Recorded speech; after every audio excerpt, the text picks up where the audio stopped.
morning ulit mga ka-agritipits tips. At ito, medyo late tayo, wala namang ng activities, ulitin natin.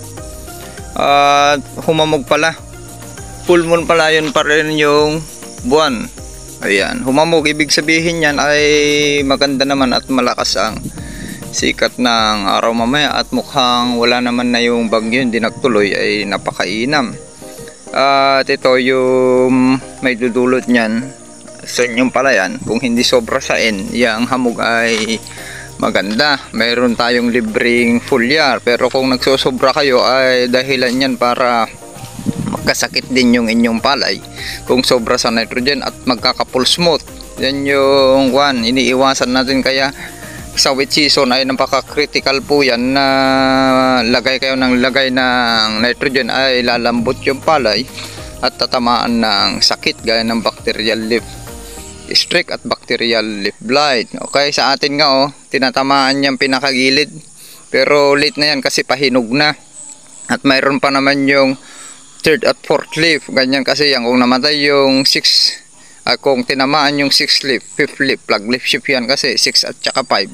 Meron pa reserva yung 4th leaf, kaya napaka-importante na mula simula ay walang sakit yung inyong palay. Sa standing crop natin, kung hindi lang sana tayo nasa lubungan ng 2 beses, yan sa tinipid na protocol 70%, halos 70% yan, more or less 70% na pag-reduce ng inputs. Yung mga linalagay natin dyan na mga lason-lason ay at abono, yan yung mga inputs po na sinasabi po natin ay or foliar, ganyan, o organic, mga linalagay pa natin yan. Yun yung mga inputs po, kung ano yung mga linalabas po nyo binibili na ilalagay sa palay. Okay, hindi po yan kasali yung mga labor or porsyento at upa, pamerienda, hindi po yan kasali sa computation po natin. Sa standing crop natin, ayan itong isang pinitak ito sa SL8H noon, pero dry season yun.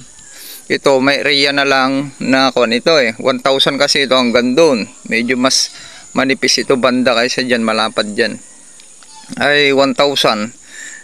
Umani na po tayo dito ng nag-average tayo ng 60 noon Yung linabas nito ilan yung linabas nito noon? Naka 26 ata. Kaban. Plus yung average, yung tinatansya-tansya natin noon na ang lakas. Talaga yung SL na yun. Kaya ito standing crop na to, ang kapal. Ang kapal ng uhay. Kaya niya ng ito, ilalabas siya 20 kaban. Itong kulang na 1,000 square meter. Kung 20 kaban yan times yung average, mahigit 10 tons pa rin yan. Na tignan natin yan, may tubig pa naman sa ilalim, wala naman, hindi umulan. Ayan yung na natin, maliliit ang mga dito yan, pag ganyan high humidity at low temperature ay magkukos na yan ang breakage. Yung pagbitak ng butil, kung mataas na yung nitrogen, bibitak yan. Yan pa rin yung cause nyan. Pag bumitak ay sisibol yan, tutubuan ng bad fungus, yun yung orange na amag. At yun yung tinatawag natin na false smooth, kakalat po yan. Ang ganda rin nung 30 by 25 cm yung punlaan natin na natira sa LP937 noon na linaplap natin na binunot. Ayan pa yung iba, hindi ko pa naipunta doon, nasira na dyan. Kunin natin yung lupa nyan, i-transfer natin sa garden natin dyan. Gulay. Ayan na, hindi pa tayo pumasok doon.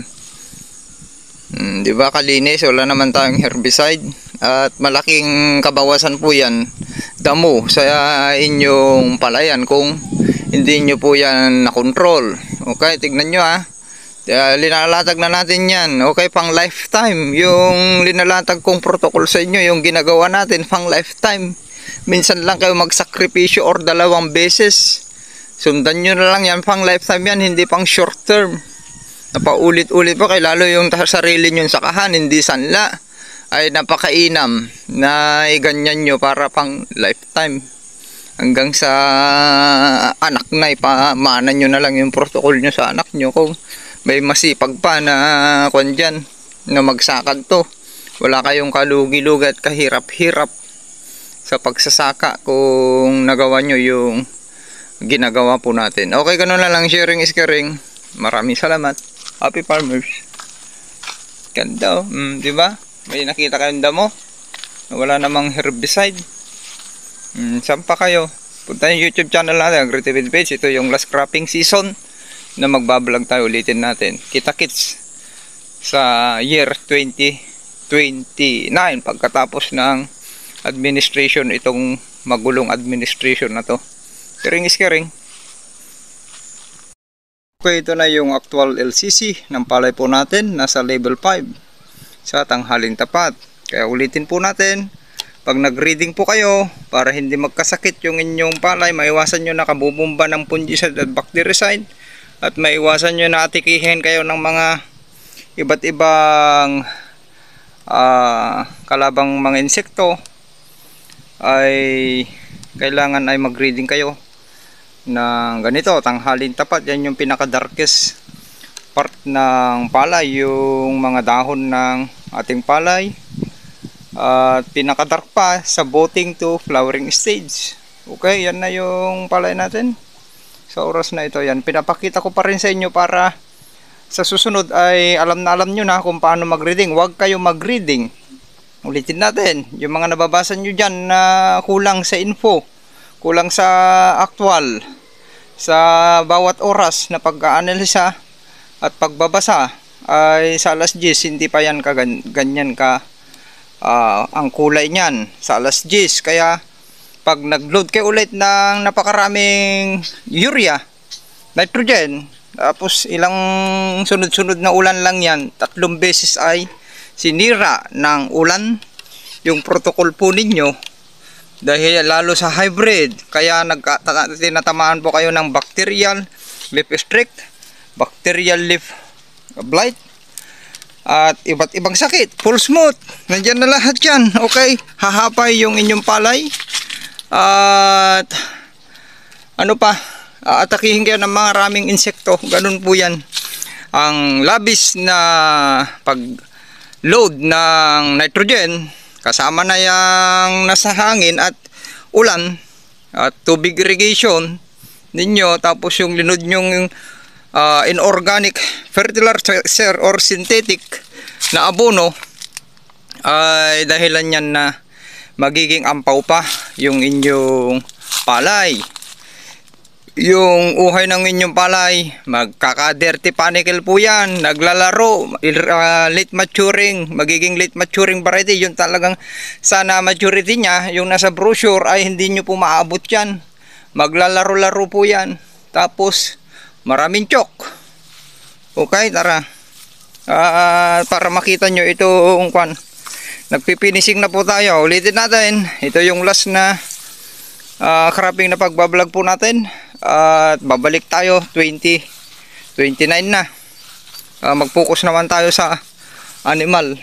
Okay, o yan, wala na tayo sa flowering. Wala na akong nakita na bumuka. Nandun na tayo sa green filling, milking stage, soft dough yung nasa dulo na, at nagkakalaman na yung iba.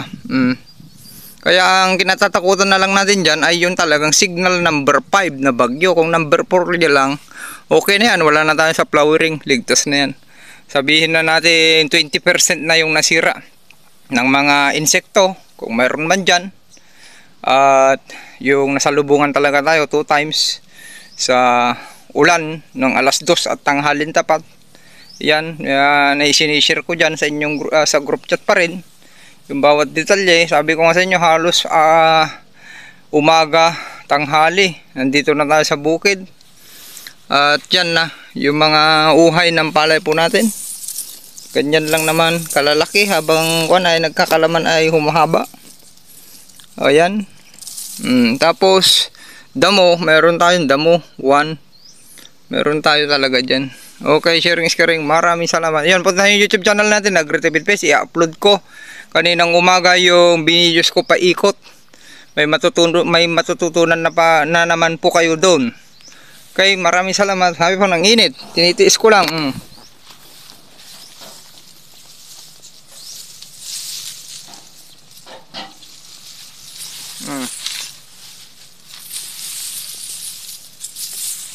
Yan, yung init. Tara na, magpakain lang ako tapos uuwi na at maligo na tayo. Yan, lumabas tayo, tinaboy natin yung kambing. Kinainan na naman ito. Wala na, may nagpapatubig pala kaya matutubigan itong palayan natin. Ayan, lakas kanina pa yan, umaga. Ayan na yung palayan natin sa oras ng 2:40 na pala. O ayan na, naka-safe na naman tayo. Ayan, may tubog yan, makakatubig hanggang likod. Ayan na yung standing crop po natin. Actually yung ganyan pwede na kasi kabilis. Importante, yung palang tatanong dyan sa growth, importante sa flowering stage, huwag nyo tanggalan ng tubig. Kasi sa flowering stage pa lang, kung walang sapat na tubig, mababaog po yan, unfertile. Yan yung importante pag nasa green feeling na kayo, ayan, ay may kahit na wala kayong nakikitang tubig kung hindi pa naman nakabitak. Okay, kung AWD yan, minsan na lang kayo magpatubig.